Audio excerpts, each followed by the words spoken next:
This week, Emily is dealing with Hurricane Ian, so I'll be alone for most of the episode. But fortunately, last week Emily and I were lucky enough to speak to Dr. Amy Williams of the University of Florida to discuss her role in the collection of rocks on Mars by NASA's Perseverance rover and how we're going to get them back.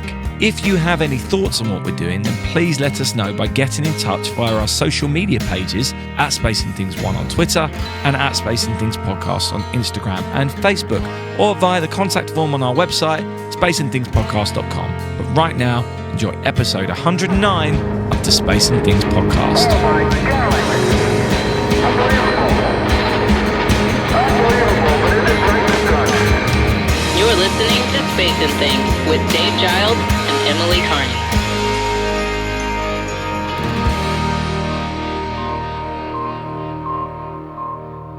I'm Dave Giles and welcome to episode 109 of the Space and Things podcast.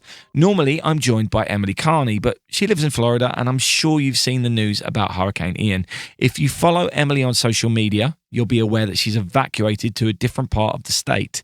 And as I write this, I'm happy to report that we've been in contact, she's in good spirits and all is well. But the worst is just about to start for her where she is. So hopefully by the time you're listening to this, it will have passed and she'll be heading back home. However, we did record our interview for this week's podcast last week. Over the last few months, we've had many occasions where we have discussed the Perseverance Mars rover and the collection of rock samples. We've briefly discussed the plans to bring them back to Earth in a few years, but we've never discussed why this is important until today. Dr. Amy Williams is an assistant professor of geology at the University of Florida and has been one of the long-term planners of this mission. Recently, scientists discovered water-altered rocks on the floor of Jezero crater, the study site that hosts a large ancient delta carved by water billions of years ago. These rocks provide further evidence of a past watery Mars and are similar to the conditions that likely gave rise to life on Earth, and they could contain signs of life themselves. Of course, for us to really understand them, we need to get them back to Earth so that we can study them properly, and this is what's going on now and is what's being planned right as we speak. So here is our interview with Dr. Amy Williams. Okay, we're off to a good start. Play it cool. First of all, welcome, Amy. Thank you so much for joining us. To start, let's get some background. Tell us a little bit about analyzing geologic features of other worlds throughout the decades. What has changed? You know, obviously, it's been a while since the Apollo and the Viking days. Yeah, so much has improved in our spacefaring technology. And you have to think back to when we first flew by Mars and took images of it, I think with Mariner. You know, we saw this desolate, rocky desert and really thought, you know, there's no possibility for life here. And prior to that, we were hoping there was life on Mars. People thinking that they had seen waterways and aqueducts and thinking there was a civilization on the surface of Mars. So it really made everyone kind of think about, all right, what is planetary evolution? What's really happening? And so once we were able to get rovers, landers, orbiters around Mars and to get higher and higher resolution images, we actually stepped a little bit closer to the realm where you might be able to have life on Mars by recognizing that Mars once had a lot of water. It had many habitable environments, places where life would want to live. And so that has been sort of the key to reinterpreting Mars, is seeing these images of geomorphic or geologic features and saying, okay, on Earth, we know how these form with the presence of water or with wind. And so we're able to use that to interpret the environments that we see on Mars. So how did you end up getting involved with Mars geology? What was your route into that area of science? I was very fortunate to be able to join the Curiosity rover mission as a graduate student. Wow. And so my PhD advisor brought me in. I was able to join the mission before we even launched.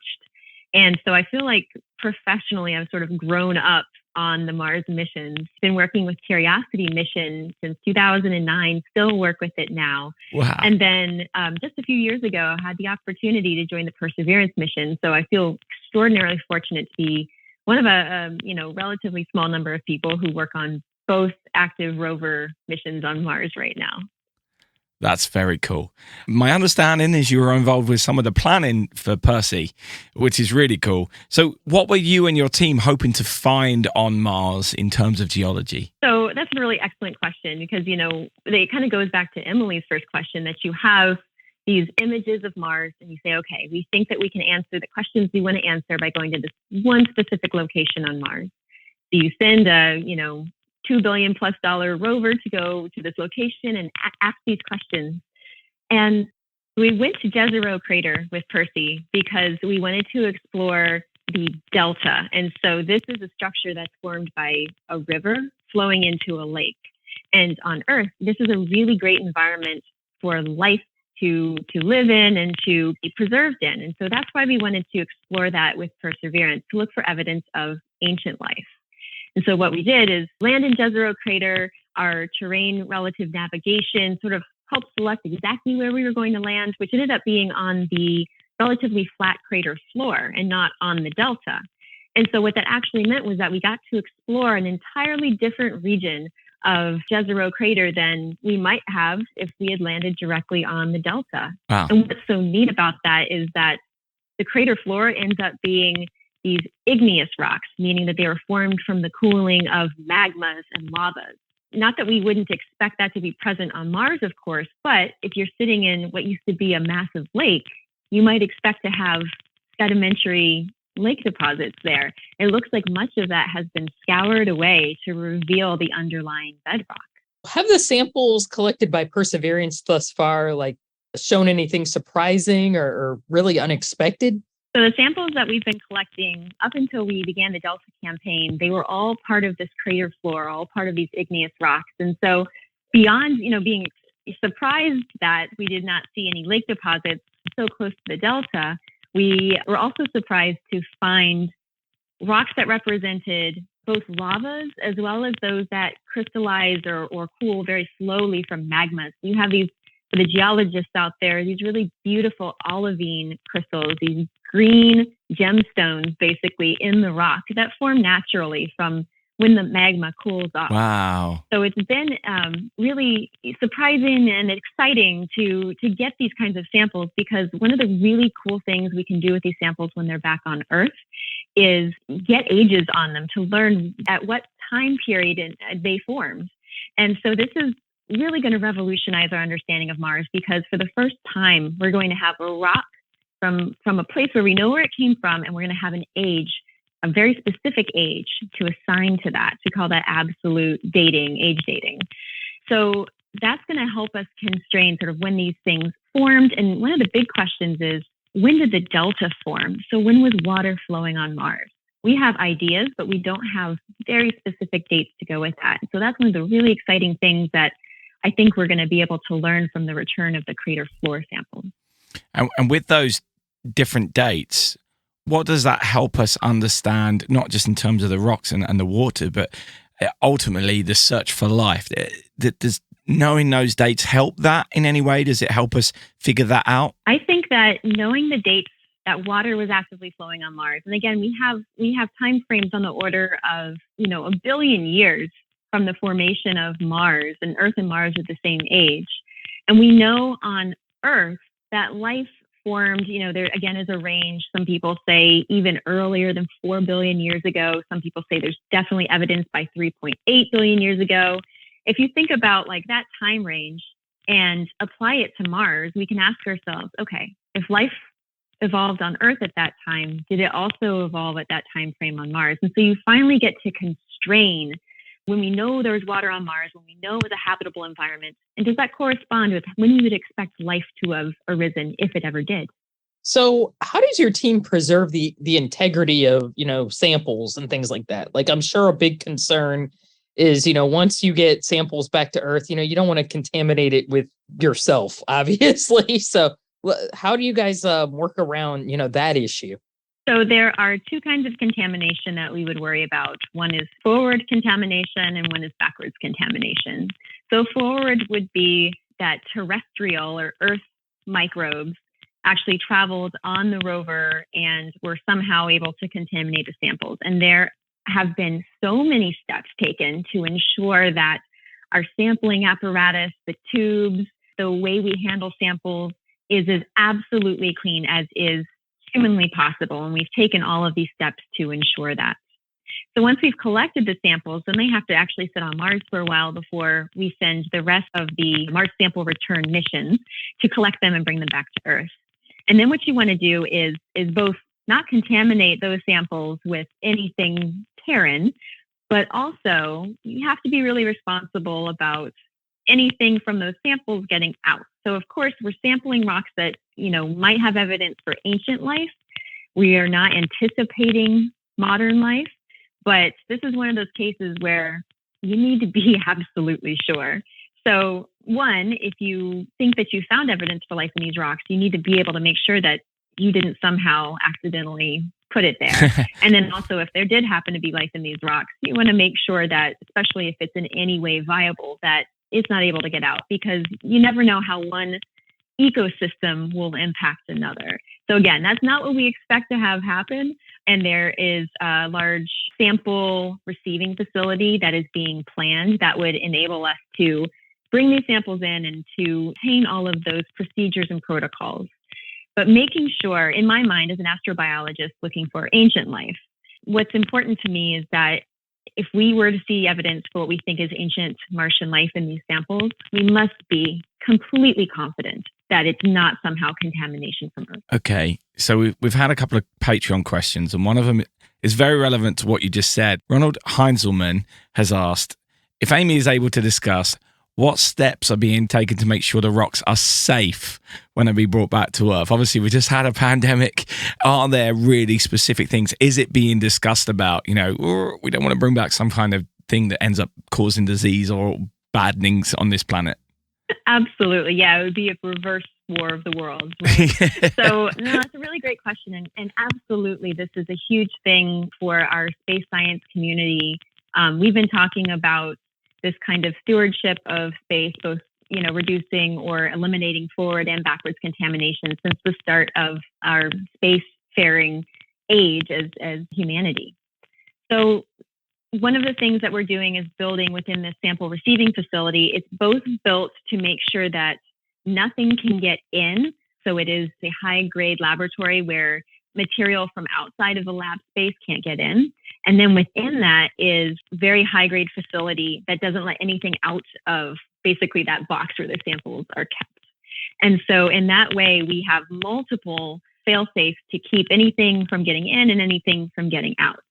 Now, beyond that, as far as getting the samples back from Mars, part of the architecture of bringing the samples back is that there's a point where we kind of separate contact from anything on the spacecraft when it comes back that has touched Mars, so that the stuff that's within the vessel that's bringing the cores back, that's the only thing that has contacted anything on Mars. And so it's a sort of a break the chain kind of step to make sure that we always have a step between us and Mars in bringing back these really unique and precious samples, but we certainly are going to do our due diligence. So does that mean that no human will ever actually touch a Mars rock, or does it just take a certain amount of time before you qualify that they're safe? So yes, that's the next step where, we certainly, like, the point of bringing them back is to really get revolutionary science out of these samples that have this gorgeous environmental context.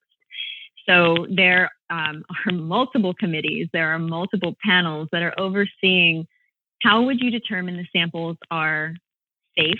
You can sterilize samples. As far as we know, there are certain conditions beyond which life simply cannot survive. And so the samples could be subjected to those conditions prior to being released to any labs. But, there's discussion that it'll take a while for everyone to feel confident that we have done everything we needed to do to make sure that nothing can get out and nothing gets in. Okay, we've had another question from a Patreon. James Franklin has asked, what is the timescale roughly for returning these samples to Earth? Do we have one yet? We do finally have a time frame for Mars sample return. So we're expecting these samples to come back in 2033. Wow. I have been saying for a while now that Mars sample return, that architecture is the grandest thing that we've attempted since the Apollo program. In my personal and humble opinion, I think that the questions that can be addressed are head and shoulders above anything that we've really been able to do previously. And so in order to accomplish that extraordinary science, you do need a large and complex mission architecture to enable it. So Perseverance is collecting the samples.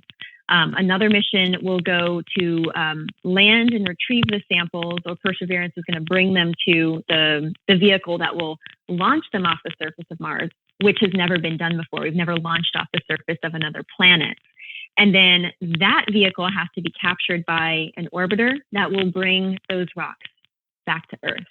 So it's a really complex architecture with several steps that we've never attempted to start to finish on another world before. So, I mean, I think the science this will enable is going to really shake us up in a good way, make us see how Earth and Mars were similar, how much they have diverged in their planetary evolution, and hopefully help to answer some of our most profound questions about whether we're alone in the universe. Wow. So what do you think we can look forward to once we see the samples arrive back to Earth for future analyses? Any idea? Sure. So all of my interests tend to focus around astrobiology, geobiology, and how life can be preserved in the rock record. And when I talk about life, I'm describing microorganisms, sort of like our bacteria. And so one of the things that I'm very interested to learn about is the presence of organic carbon preserved in these rocks. So that's one of the ways that we can say that very ancient rocks on Earth actually hosted life. That's one of the ways we can say, all right, we're pretty sure life arose 3.8, plus or minus however many millions or hundreds of millions of years of time. So that's one of the things I'm really excited about, is learning about whether there's a biologic fingerprint for those organic molecules, or whether they're made absolutely without the need for life, which also happens within the universe. Within our solar system, organics are made all the time abiotically. So that is what I'm really focused on, and it's really exciting because one of our really recent press releases was able to share that we've detected the highest amount of organic matter that we've seen this entire mission just at our last sampling campaign on the Delta. Wow. And so we have these samples from an environment where if there was life, it probably could have lived, and it's the right kind of rocks to preserve evidence for that life. So we're starting to get all these little puzzle pieces, and we're learning how to put them together to answer this question. That's very cool. So actually the idea of sending Percy to the Delta was a good one based on those findings, right? Absolutely. Oh, isn't it great when a plan comes together? Yes. all those years of planning, and it worked out right. Awesome. Okay. And finally, I think a lot of us have seen the Martian movie, with Matt Damon. So do you think it might be possible or worth a try to grow some vegetation in Martian soil? That's a really fabulous question. I always love the connections with that film. Some things are a little accurate. Some things are a little dramatized. So if we want to have permanent fixtures outside of Earth, beyond Earth, we do have to find a way to feed ourselves. And so I think that the attempt to grow food in augmented Martian soil is only a step away from work that's actually already been done at my home institution, where folks were able to grow plants within lunar soil. So these are the kinds of small studies that are able to expand and balloon into ways for us to actually develop agriculture on other worlds. Now, is it in the next decade? Is it in the next 5 decades? There's a lot of work to do. And I think that's one of the reasons why our communal investment in STEM fields, in research and innovation is so important. It's not just for exploration. It's for us to develop our technologies to enable ourselves to reach beyond what we've ever thought possible. Amazing. This has been wonderful. I've learned a hell of a lot. So thank you so much, Amy, for joining us. This has really been great. It was my pleasure. Awesome. Thank you. We're getting signals from MRO. Tango Delta. Touchdown confirmed. Perseverance safely on the surface of Mars, ready to begin seeking the signs of past life. Okay, I found that really interesting. The main thing that really got me there was finding out about the age of the rocks was important to be able to compare it to life on Earth. It's such an obvious thing, right? But I had never thought of it like that. Oh, that's why it's important to know. And how many times have you and I spoke about things in Martian news in our news section where they've realized that things are billion years off in the timeline? So actually, it's so important they get this right, isn't it? I didn't realize that's what the ball game was in regards to these years and how many billions of years old things were. It's really fascinating too, just to hear about the sample return, what they're going to do with that as well. I mean, that's just going to be nuts. Percy's going to bring over the samples, drop them off, like, oh, I'm just going to drop some kids off. Then the spacecraft is going to launch from Mars and meet up with an orbiter and come back to Earth, apparently. Like, that to me is like for all mankind type stuff. That is nuts. So I can't wait till we do that. That's going to be crazy. Amy called it the most ambitious thing we've done since the Apollo program. Yeah. Oh, it absolutely is. It has to be, right? Because that's never been done. We've taken things to Mars, but nothing's ever come back. It's just it's a nuts program. It's a nuts idea, and I'm all for it. I think it's fascinating. But 2033 seems a long time away in that regard, doesn't it? Especially when you've got like Elon saying he's going to be out there putting humans there. Then, I mean, the fact that they're saying that just for a rock sample mission, I think is, by the way, a lot more realistic than having humans there. But it still feels a long way off, doesn't it? It does, but it's still really cool to me that that's even something that's like in the works. I don't know. I'm just blown away by it, and I'm really excited to sort of follow Amy's work, Dr. Amy's work. I know we're going to have her back on the show. It's going to be really fascinating to sort of follow her career and what she's doing, because I'm really just fascinated. Like, I'm fascinated that she's somebody who studies like Mars geology. That to me would be the ultimate job. That would be really cool. I think it'll reveal not just things about Mars, but I think she brought this up. It's going to reveal secrets about our solar system in general. Things we never knew about our, I guess, interplanetary neighborhood. I mean, it's weird to call it that because space is huge. Everything's so far apart. But it's like we are part of a solar system. We're part of it. I think a lot of the great interplanetary missions, of the last 40-something years, over 40 years, they've always tried to sort of answer the deeper question of where did we all come from and how are we all related to each other? Because Mars, is probably the most, I guess, I don't know if you could say Earth-like planet. And then you have, Venus, which is very forbidding. You have Jupiter, which is just a giant gas planet, also very forbidding. It's like, okay, how do these all sort of work in concert with each other? How did we all originate, from similar things, but we're also completely foreign to each other?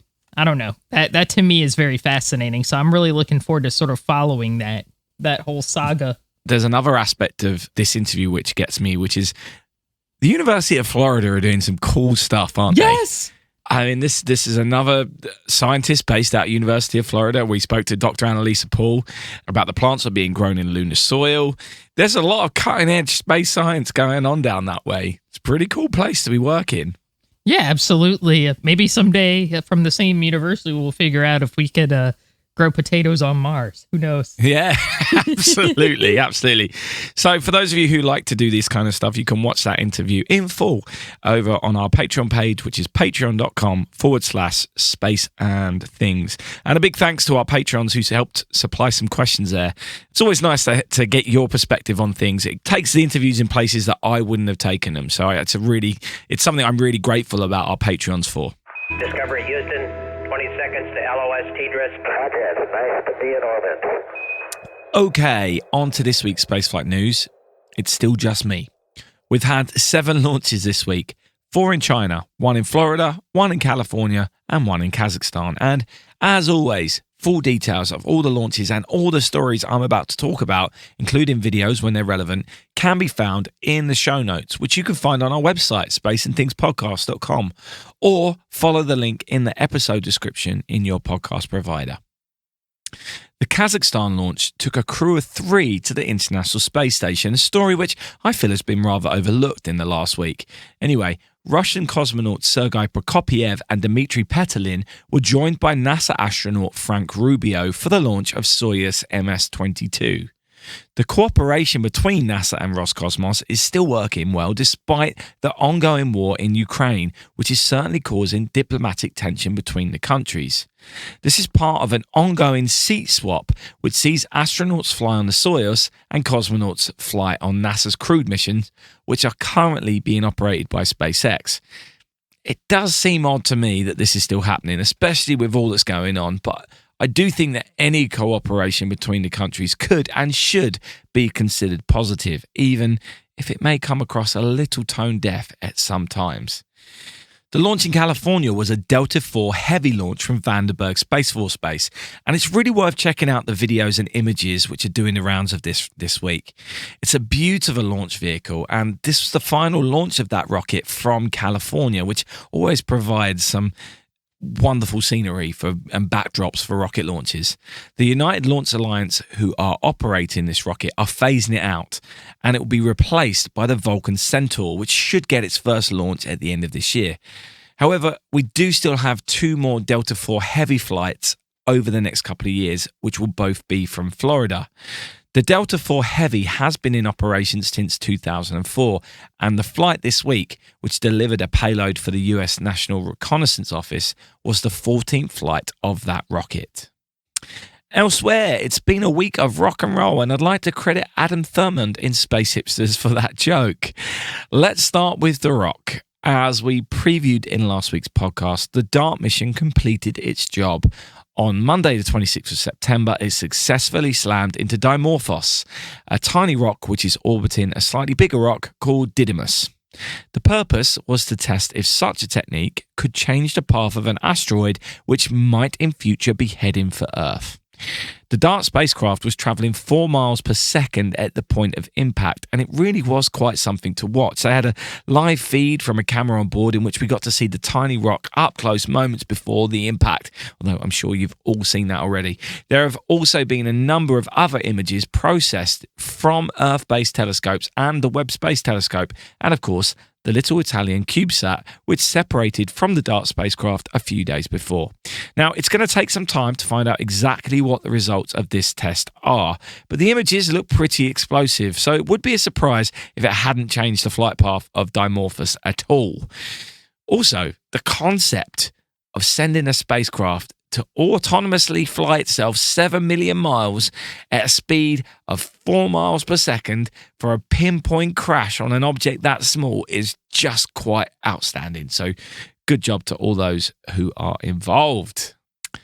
Now on to the roll. NASA has rolled back the Artemis 1 rocket from the launch pad in Florida, and it's now back in the vehicle assembly building at Kennedy Space Center. It did complete the critical fuel loading test, which we spoke about last week, and NASA was hopeful that the rocket would launch on Monday or Tuesday. Was it Tuesday? It was Tuesday. But unfortunately, Hurricane Ian stopped those plans. It's hoped that they'll be able to get it back out onto the pad in time for a launch window in November. However, shortly after getting back into the vehicle assembly building, a small fire broke out. Luckily, no one was hurt, and the rocket apparently was never at risk, according to NASA. Out of the storm and into the fire. I do believe that's the expression, or is it something else coming out? Anyway, Hurricane Ian is also delaying the launch of NASA's Crew 5 mission by a day, and it will now attempt to launch the SpaceX Crew Dragon capsule on October the 4th.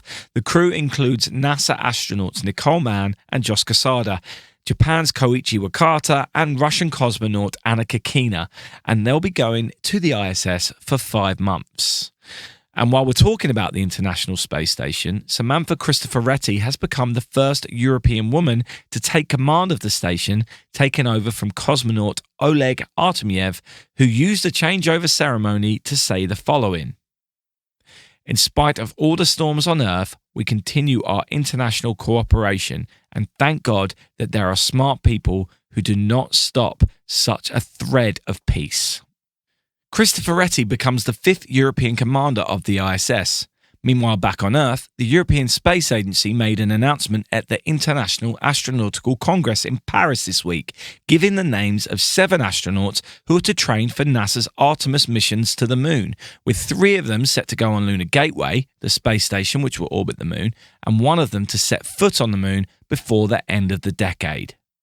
The astronauts are Thomas Pesquet from France, Tim Peake from Great Britain, Alexander Gerst and Matthias Maurer from Germany, Luca Parmitano and Samantha Cristoforetti from Italy, and Denmark's Andreas Mogensen, who have all been to the International Space Station at least once. Now, the odd part of this announcement is that this is also the full list of ESA's current active astronauts. So they basically just said, all of our current team have a chance to be on these missions. There was also not said whether the next batch of ESA astronauts, which are expected to be announced in the next few months, could also be in contention for these assignments. Anyway, doesn't really matter. They're all training for Artemis. All in good time, we'll find out what's going on there.